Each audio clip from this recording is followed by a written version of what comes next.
बिस्मिल्लाहिर्रहमानिर्रहीम। अस्सलाम वालेकुम नाज़रीन, आप यूट्यूब चैनल देख रहे हैं। मैं इमरान खान हूँ। सबसे बड़ी खबर यह है कि इमरान खान साहब के खिलाफ आज भी फैसला नहीं सुनाया जा सका। गुज़िश्ता महीने इमरान खान साहब के खिलाफ अलकादर यूनिवर्सिटी के केस का फैसला महफूज किया गया था। अब तकरीबन 1 महीना होने वाला है और अभी तक इमरान खान साहब के साथ उनके बारे में ये फैसला सुनाया नहीं जा सका। 3 मरतबा अदालतों ने तारीख दी है, यानी अदालत ने कहा जी कि हम सुनाएंगे 23 तारीख को, फिर कहे 6 तारीख को, फिर उसके बाद 13 तारीख दी और अब 17 तारीख दे दी है।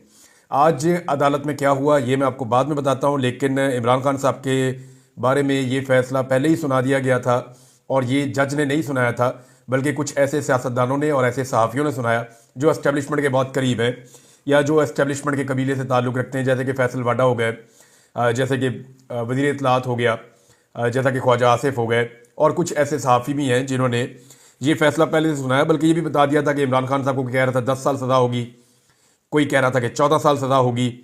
तो कल से ही फैसला सुना रहे थे लोग, बल्कि कल से भी एक दिन पहले से सुना रहे थे, और ये भी वो पहले बता देते थे कि जज साहब मज़ीद एक डेट डालेंगे। देखें, इसको ज़रा आप समझें कि जब जज साहब ने फैसला सुनाना था 23 को, तो अदालत के अमले से पहले या जज साहब से पहले ये कुछ लोगों को पता था जो एस्टेब्लिशमेंट के करीब है, और उन्होंने ये खबर पहले दे दी थी एस्टेब्लिशमेंट के ज़राए ने कि जज फैसला नहीं सुनाएगा। फिर जब जज ने दोबारा 6 तारीख को फैसला सुनाना था, तो जज से पहले एस्टेब्लिशमेंट के ज़राए को पता था कि जज फैसला नहीं सुनाएगा। फिर जब जज ने 13 तारीख को फैसला सुनाना था, तो इस मरतबा जो है वो सारे ज़राए गलत साबित हो गए, और फिर एस्टेब्लिशमेंट ने शायद अपने ज़राए को भी नहीं बताया, और ज़राए बेचारे बड़े शर्मिंदा हैं और आज उन्हें बहुत तकलीफ़ हो रही है। उन्हें लग रहा है कि उनके साथ ज़्यादती हुई है और जुल्म हुआ है। तो उन सारों को चाहिए कि जैसे कि शहबाज शरीफ ने फरमाया कि ऊ करके एहतजाज करें, तो जितने भी ज़राए हैं एस्टेब्लिशमेंट के, उन सबको ज़ोरदार तरीके से ऊ करना चाहिए, और जो उनको एक व्हाट्सएप ग्रुप मिला हुआ है उसके अंदर भी वो ऊ करें और वो बताएं जनाब कि आपकी खबर गलत साबित हुई और हमें बड़ी तकलीफ हो रही है। क्योंकि इमरान खान साहब के बुक्स के अंदर इन लोगों ने मिर्च और मसाले लगा लगा कर ये खबर सुनाई थी कि आज जज फैसला सुनाएगा और ये फैसला सुनाएगा। अदालत में क्या हुआ पहले वो आप देख लीजिए, जो इन्फॉर्मेशन मैंने गैदर की है। देखें, मैंने जो पिछला वीलॉग आपको किया उसमें भी मैंने टाइम आपको बताया कि 11 बजे के करीब को ये फैसला सुनाया जाएगा, यानी जब मैं ये वीलॉग कर रहा हूँ तो इसके चंद घंटे के बाद सुनाया जाएगा। तो ये खबर तो सबके पास थी कि फैसला 11 बजे के करीब आएगा। तो जब एक केस का फैसला 11 बजे आएगा तो लोग 10:30 बजे पहुंचना शुरू करेंगे। कोई 10 बजे पहुंचेगा, कोई 10:30 बजे पहुंचेगा, कोई 11:15 बजे पहुंचेगा। और इस तरह के जो फैसले होते हैं वो नॉर्मली हमने देखा है कि आधा घंटा 1 घंटा लेट भी हो जाते हैं। हमने सुप्रीम कोर्ट ऑफ पाकिस्तान, जिसका वक्त सबसे ज़्यादा कीमती होता है, वहाँ पर भी फैसले 1-1, 2-2 घंटे लेट होते हुए देखे हैं। मैं अपने अदालत के अंदर कोई 30 के करीब मुकदमा लड़ चुका हूँ गुज़िश्ता 3 साल में, तो मेरे अपने मुकदमात में भी बड़ा ताख़ीर होती रही है, बड़ा लेट फैसला आता रहा है। बल्कि एक तो फैसला मेरा ऐसा था कि जज साहब रख के बैठ गए थे महफूज करके, वो फैसला आ ही नहीं रहा था जब तक कि मुझे दूसरे केस में गिरफ्तार नहीं कर लिया गया। तो ये होता है, अदालत के अंदर ताख़ीर हो जाती है। लेकिन यहाँ पे जज साहब पहुंचे सुबह 8:30 बजे। कुछ लोग कहते हैं 8 बजे पहुंचे, लेकिन जज साहब के बकौल वो सुबह 8:30 बजे पहुंचे। अगर फैसला 11 बजे था तो वो इतनी सुबह क्या लेने आए? दूसरा, इस बुनियाद के ऊपर जज साहब उठ के चले गए 11 बजे से पहले ही, यानी फैसला सुनाने के वक्त से पहले जज ये फैसला सुनाकर चले गए कि ये फैसला मैं नहीं सुना रहा, मैं फिर एक और डेट दे रहा हूं, अगली डेट पे मैं ये फैसला सुनाऊंगा। तो अदालत का तो जनाब मजाक बन गया ना। अब पहली मरतबा तारीख में ये हो रहा है कि जो फैसला सुनाने वाले हैं वो आगे आगे भाग रहे हैं, और जिसके खिलाफ फैसला आ रहा है वो पीछे पीछे भाग रहा है, और वो ये कह रहा है सुनाओ फैसला मेरे खिलाफ। इससे पहले भी तुमने सुनाए हैं, कालक अपने मुंह पे मली है और कालक अपने मुंह पे मलो, सुनाओ फैसला मेरे खिलाफ। इमरान खान की बहनों ने जैसे चैलेंज किया, मैं आपको भी पढ़ के सुना देता हूं। लेकिन जज साहब सुबह सुबह पहुंचे, और पहुंचने के बाद जनाब उन्होंने बकौल उनके इमरान खान साहब को बुलाया। इमरान खान साहब नहीं आए, हालांकि 11 बजे फैसले का टाइम था, तो उन्हें 11 साढ़े 11 बजे तक इंतजार करना चाहिए था। अगर इमरान खान साहब मुकर्ररा वक्त पर ना आते जो बताया गया था तो सिचुएशन कुछ और होती है। और वैसे भी इमरान खान की गैर मौजूदगी में फैसला सुनाने से क्या प्रॉब्लम है? फैसला गैर मौजूदगी में सुनाया जा सकता है। मैंने कई लोगों से पूछा, उन्होंने कहा जी बिल्कुल कोई मसला नहीं है, इमरान खान साहब जेल के अंदर कैद है, बंद है, उनके खिलाफ फैसला सुनाना कौन सा प्रॉब्लम है? सुनाया जा सकता था। क्योंकि बुशरा बीबी भी पेश नहीं हुई। अब बुशरा बीबी भी 10:30 बजे का ज़हन में रख के निकली कि मैं 11 बजे तक पहुंच जाऊंगी और जाके मैं भी फैसला सुन लूंगी। अब हसनैन हमारे एक जर्नलिस्ट हैं बड़े अच्छे, नया पाकिस्तान वाले, उन्होंने जो रिपोर्ट किया, उन्होंने कहा जी बुशरा बीबी तो अपना कपड़े लत्ते लेकर आई थी, बर्तन और सामान लेकर आई थी कि मुझे आज फैसला आ जाएगा और मेरे खिलाफ फैसला आना है अलकादर यूनिवर्सिटी केस का, तो मैंने तो इमरान खान के साथ जेल में बंद हो जाना है। लिहाजा वो अपना साजो सामान लेकर पहुंची थी कि मुझे जेल में बंद कर दिया जाएगा। लेकिन जब वो पहुंची तो उन्हें पता है कि जज ही निकल लिए, जज चले गए, तो फिर वो बाहर से ही वापस चली गई। तो पाकिस्तान तहरीक इंसाफ के जो वहाँ पे लीडर्स थे वो भी, और इमरान खान साहब की जो फैमिली है वो भी, और जो वकला है वो सारे हमें हक्का बक्का नजर आए, परेशान नजर आए कि ये हुआ क्या है। यानी पहली मरतबा हो रहा है और ये तारीख का हिस्सा बन गया है कि इमरान खान की बहनें चैलेंज कर रही है कि हिम्मत है तो फैसला सुनाओ, इमरान खान के खिलाफ फैसला सुनाओ। मैं आपको उनका स्टेटमेंट पढ़ के देता हूं। बानी पीटीआई इमरान खान की बहन अलीमा खान ने कहा कि बानी नहीं बल्कि हुकूमत दबाव में है, अगर इनमें हिम्मत है तो 17 तारीख को सजा सुना दें।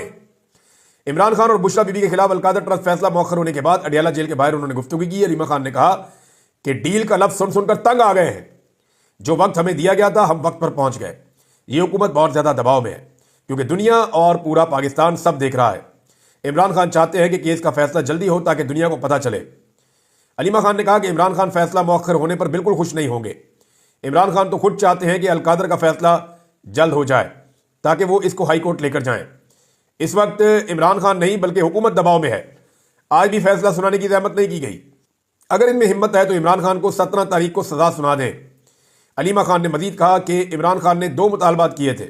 एक तो उन्होंने 9 मई और 26 नवंबर की जुडिशल तहकीकात का मुतालबा किया था, और दूसरा इमरान खान साहब ने कहा जो बेगुनाह कैदी हैं उनको छोड़ा जाए, जो अंडर ट्रायल है उनको आज़ाद किया जाए, सियासी कैदियों को। उन्होंने कहा जी अब 17 तारीख का भी इंतजार कर लेते हैं कि क्या फैसला सुनाते हैं। ये जनाब उनका मौक़िफ़ है। जबकि बैरिस्टर गौहर जो चेयरमैन पाकिस्तान तहरीक इंसाफ हैं वो ये कहते हैं जज साहब ने अपनी मर्जी से फैसला मौखर किया, ये किसी डील का नतीजा नहीं है।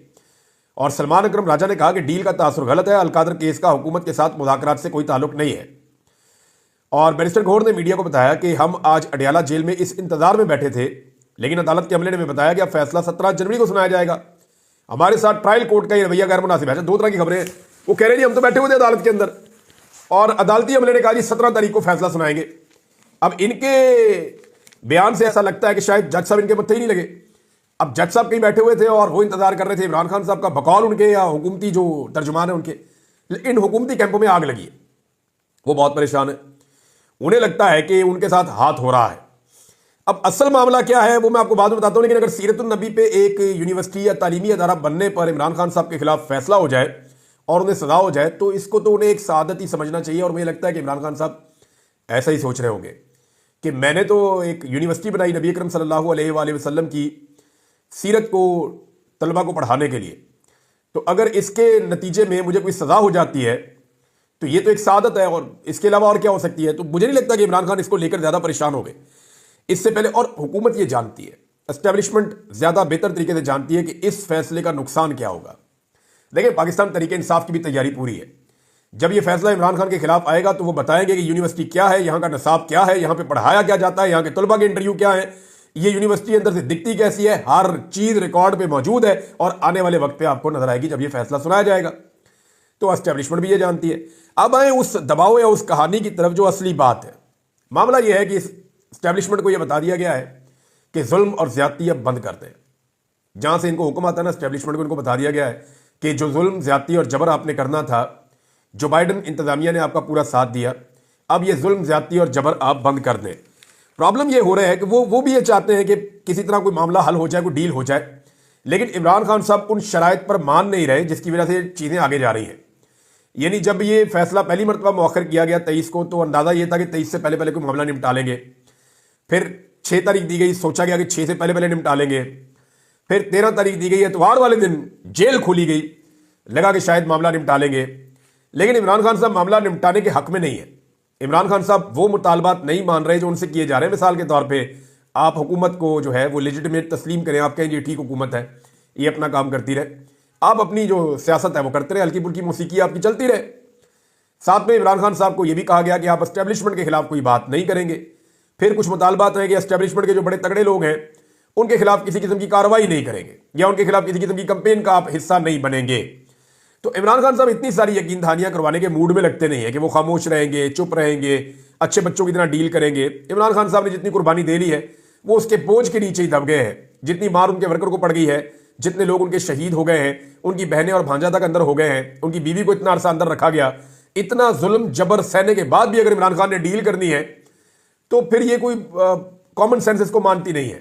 इमरान खान जैसा आदमी जो अकेला भी पकड़ा जाता तो डील करना मुश्किल था, अब इतना जुल्म और जबर सहने के बाद वो डील करेगा।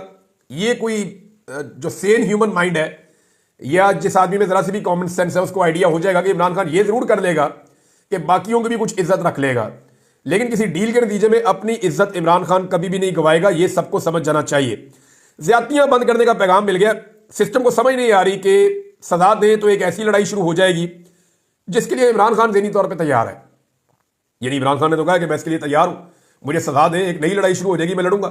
अब फर्ज करेंगे हाई कोर्ट के अंदर यह केस आ जाता है अलकादर वाला, तो कितना मजाक उड़ेगा इस हुकूमत का। जब इमरान खान साहब अपील करेंगे, ये केस हाई कोर्ट में आएगा, तो इस हुकूमत का, इस निज़ाम का, एस्टेब्लिशमेंट का कितना मजाक उड़ेगा। नैब की दौड़ें लगेंगी, नैब कोई चीज़ साबित नहीं कर पाएगा। वो 4 सवाल जो पहले दिन मैंने पूछे थे एक इंटेलिजेंस के ऑफिसर से कि जनाब आपने ये फाइल तो बना ली है, इसमें ये 4 सवाल है, इनका जवाब है आपके पास? उनके पास नहीं था। तो अब मामला ये है कि ये सबसे पहली फाइल तैयार की गई है जो अरशद शरीफ को भी दिखाई गई थी, जो मेरे सामने भी रखी गई थी, 1 दर्जन और सहाफियां जिनके सामने रखी गई थी। ज्यादातर ने इस नैरेटिव को बाय करने से इनकार कर दिया। उन्होंने कहा ये बनता ही नहीं है केस, आप किस बुनियाद पे बना रहे हैं केस। तो अब मामला यह है कि ये जो केस बनता ही नहीं था उसको बना लिया गया, सजा दे दी गई, तो इसकी शर्मिंदगी सारी की सारी जो अपर कोर्ट है, हाई कोर्ट, उसके अंदर जाके उसका सामना करना पड़ना था। लिहाजा जनाब एक दफा फिर निजाम दौड़ गया आगे लग के और उन्होंने इमरान खान के खिलाफ फैसला नहीं सुनाया।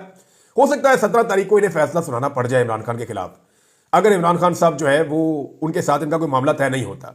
और मामला तय होने के मैं तो हक में हूं, यानी मामला तय होना चाहिए इस बुनियाद के ऊपर कि पाकिस्तान के लिए जो है वो कम से कम आगे बढ़ा जाए।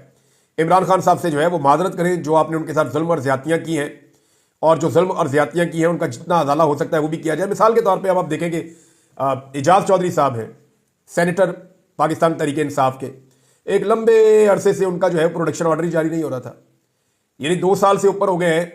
एजाज चौधरी साहब वहां जेल में बंद हैं और सेनेटर है। पाकिस्तान में टोटल 100 सेनेटर होते हैं, 100 के करीब, 100 से भी कम। अब ये बड़े अहम लोग होते हैं किसी भी पॉलिटिकल पार्टी के लिए, या पाकिस्तान में इनका अपना एक इस्तेहकाक है, तगड़े लोग होते हैं। तो एक सेनेटर को 2 साल से सेनेट के इजलास में नहीं आने दिया, उसे वहां जेल में बंद करके रखा हुआ है। और एस्टेब्लिशमेंट जब भी कोई प्रोडक्शन ऑर्डर जारी करने की बात होती है तो बीच में आ जाती है। लेकिन अब यूसुफ रजा गिलानी ने सेनेट के इजलास के लिए एजाज चौधरी साहब का प्रोडक्शन ऑर्डर जारी कर दिया है। अब कल को पीपल्स पार्टी छलांगे मारेगी, देखिए जी हमने जारी कर दिया था। तो पिछले 2 साल जनाब आप क्या कर रहे थे? 2 साल एक बंदे के साथ जुल्म, जबर और फसादियत करने के बाद, 2 साल के बाद अब आप एहसान नहीं कर रहे। एक्चुअली आपको समझ आ गई है कि आप डंडे के साथ डंडे वाली जमहूरियत नहीं चला सकते, ब्रूट मेजॉरिटी के जरिए से आप अपनी मर्जी इस मुल्क पे मुसल्लत नहीं कर सकते। नादरीन, आज 13 तारीख थी, आज 13 जनवरी को 1 साल पहले कादी फायद ईसा ने पाकिस्तान तरीके इंसाफ से बल्ले का निशान छीना था, और बड़ी जल्दी जल्दी में छीना था क्योंकि इलेक्शन बहुत करीब आ गया था। तो कादी फायद ईसा को टारगेट था कि आपने इलेक्शन भी होने देना मुल्क में, इमरान खान को जीतने भी नहीं देना, इनका बल्ले का निशान भी छीन लो, इनको बेयारो मददगार करके सारे रल के मारेंगे। तो कादी फायद ईसा ने बदतरीन सहूलतकारी की थी, लेकिन उसके बावजूद पाकिस्तान तरीके इंसाफ ने कोई 180 से ज्यादा नशिस्तें कौमी असम्बली की सिर्फ जीत ली थी, और 3 सूबों में उन्होंने स्टेट अवे अपनी हुकूमत बना ली थी। लेकिन उसके बाद जो धांधला हुआ फॉर्म 47 की सूरत में, वो पूरे पाकिस्तान ने देखा कि कैसे जो है वो फौरी तौर पे सिस्टम बंद किया गया, नताइज रोके गए। फिर जो बड़े बड़े सियासतदान, उनको बुलाया गया मखसूस जगह पे, उनको बिठाया गया। चीफ इलेक्शन कमिश्नर जो है वो बीच में से गायब हो जाता है, निकल जाता है, फिर वो वापस आता है तो नए तरीके के नताइज आना शुरू होते हैं चंद घंटों के बाद, और फिर फॉर्म 47 जाली जारी होना शुरू हो जाते हैं। उन जाली फॉर्म 47 के नतीजे में पूरे के पूरे नताइज बदल जाते हैं, और 17-18 सीटों वाला जो है प्राइम मिनिस्टर ऑफ पाकिस्तान बना दिया जाता है इस मुल्क का। ये उस मुल्क की बदकिस्मती है। तो 13 जनवरी को कादी फायद ईसा साहब ने वो स्या फैसला किया था जिसके बाद जुल्म, जबर, फसादियत का एक जबर एक्शन हुआ इस मुल्क में। इलेक्शन नहीं हुआ, जबर एक्शन हुआ इस मुल्क में। और पाकिस्तान की एस्टेब्लिशमेंट और पाकिस्तान की मौजूदा सियासी जमातें जो पीडीएम की हैं, इन्होंने उसके अंदर एक भरपूर गंदा किरदार अदा किया। पाकिस्तान की अदलिया का किरदार भी एक बड़ा अजीब किरदार है। ब्यूरोक्रेट्स का खासतौर पर आरओज ने बड़ा गंद मारा। लेकिन ये सारे लोग मुजरिम है इस कौम के, और ये लोग, इनको याद रखेगी ये कौम, आने वाली नस्लें भी इनको याद रखेंगी कि इन्होंने पाकिस्तान के कई साल न सिर्फ जाया किए बल्कि पाकिस्तान की तारीख का बदतरीन और मुतनाज़ तरीन इलेक्शन करवाया। आज वो कायदी फायद ईसा जो चौड़ा होकर अपनी अदालत में बैठ के कहता था कि अगर आप किचन की गर्मी बर्दाश्त नहीं कर सकते तो निकल जाएं, आज जरा सी गर्मी है तो कादी फायद ईसा किसी को दिखाई भी नहीं दे रहा। वो कादी फायद ईसा आज पूरे पाकिस्तान में या पूरी दुनिया के अंदर कहीं पे मुंह दिखाने के लायक नहीं है, जो 1 साल पहले तक जो है वो बहुत चौड़ा होके, बड़ा जनाब अकड़ के सुप्रीम कोर्ट ऑफ पाकिस्तान में बैठ के अपनी मर्जी के फैसले सुनाया करता था। जिस दिन वो रिटायर हुआ उसके अगले दिन से लेकर अब तक पाकिस्तानियों ने उसको उसकी औकात दिखा दी है। तो कादी फायद ईसा की सूरत आपके सामने। नाज़रीन, हुकूमत ने फौरी तौर पे मुज़ाकरात के अगले राउंड की जो है वो डेट जारी कर दी है। जैसे ये फैसला आया कि फैसला नहीं आ रहा, साथ ही हुकूमत एक्टिव हो गई। और हुकूमत और पीटीआई के दरमियान मुज़ाकरात में पेशरफ। तीसरा इजलास 15 जनवरी को तलब कर लिया गया है, यानी 2 दिन बाद परसों ये इजलास है 15 जनवरी को। और पाकिस्तान तहरीक इंसाफ की जो एक अपोजिशन की कमेटी है वो बैठेगी, दूसरी जानिब हुकूमत की कमेटी है वो बैठेगी, और इनके बीच में अब चीजें तय होंगी। यहां पे पाकिस्तान तहरीक इंसाफ ने एक मरतबा फिर कह दिया है, ये नहीं अगर कोई डील होती तो इमरान खान साहब अपने मुतालबात में लचक दिखाते। इमरान खान साहब ने तो मुतालबात में लचक दिखाई नहीं। यानी अगर कोई डील करना चाह रहा है तो कोई तो मुतालबा इमरान खान का होगा जिसमें लचक मांग रहे होंगे। भाई इमरान खान ने तो 2 मुतालबात किए थे, लचक तो है ही नहीं। वो कहते हैं मेरे बेगुनाह लोगों को छोड़ो, वो लोग जो सियासी कैदी हैं उनको रिहा किया जाए। दूसरा, इमरान खान साहब कहते हैं जी 26 नवंबर और 9 मई के ऊपर जुडिशियल कमीशन बनाया जाए। अपने मुतालबात से तो वो पीछे हटे नहीं है, और वो ये कहते हैं कि तीसरी जो हमारी मीटिंग होगी, ये पाकिस्तान तहरीक इंसाफ के लोगों ने बाहर आके क्लियरली बताया कि जो तीसरी मीटिंग होगी, इस तीसरी मीटिंग के बाद चौथी मीटिंग उस सूरत में होगी जब जुडिशियल कमीशन बनाए जाएंगे, वरना फिर हम मुज़ाकरात से पीछे हट जाएंगे। ये उन्होंने बहुत क्लियरली कह दिया है। अब नाज़रीन, मुल्क चल नहीं रहा है इमरान खान के बगैर, बाहर से दबाव आ रहा है, चीज़ें कंट्रोल में नहीं आ रही, और इन सारी चीज़ों को अगर आप इकट्ठा करके देखें तो पाकिस्तान ने हासिल क्या किया इस रिजीम चेंज ऑपरेशन के बाद। यानी मिलिट्री एस्टेब्लिशमेंट ने पूरी सपोर्ट की, आर्मी चीफ ने खुद भी सपोर्ट की, लेकिन SIFC की कारकर्दगी के ऊपर ये सईद अहमद साहब का जो आर्टिकल है, इसके अंदर एक रिपोर्ट है, इकोनॉमिस्ट है, वो ये कहते हैं कि एस्टेब्लिशमेंट SIFC के तहत माशी निज़ाम का फाल चार्ज ले चुकी है। SIFC की कोशिशों के बावजूद माली साल 2024 में इन्वेस्टमेंट रिकॉर्ड कम होकर GDP का 13% रही है, जो 15% की तवील मुद्दती औसत से भी कम है।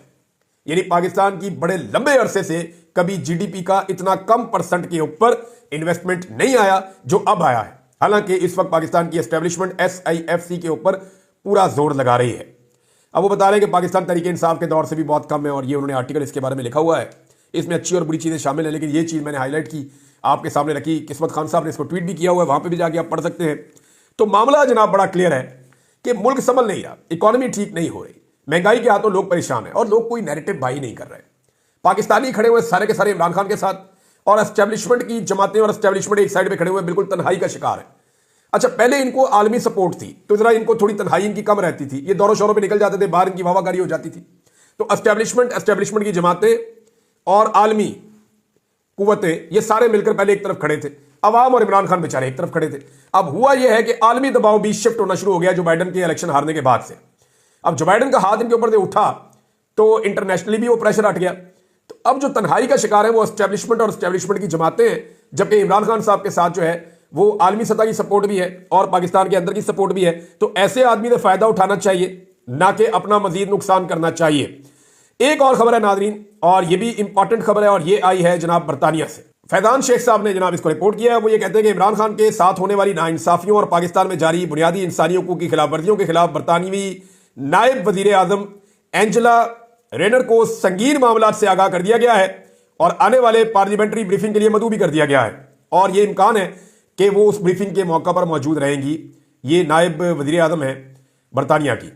तो ये भी पाकिस्तान के लिए, पाकिस्तान की एस्टेब्लिशमेंट के लिए स्पेशली एक बुरी खबर है। पाकिस्तान के लिए तो बहुत अच्छी खबर है कि पाकिस्तान में इंसानी हकूक की खिलाफवर्जियां जो हैं वो बंद हो। और ये स्पेसिफिकली जो ये पार्लियामेंट्री ब्रीफिंग होने जा रही है परसों, ये इस हवाले से होने जा रही है कि पाकिस्तान में जो 26 नवंबर का कत्लेआम हुआ उसके पीछे कौन था, ये कैसे हुआ, बैकग्राउंड क्या है, और पाकिस्तान में इंसानी हकूक की हालत क्या है, वो पूरी ब्रीफिंग दी जाएगी।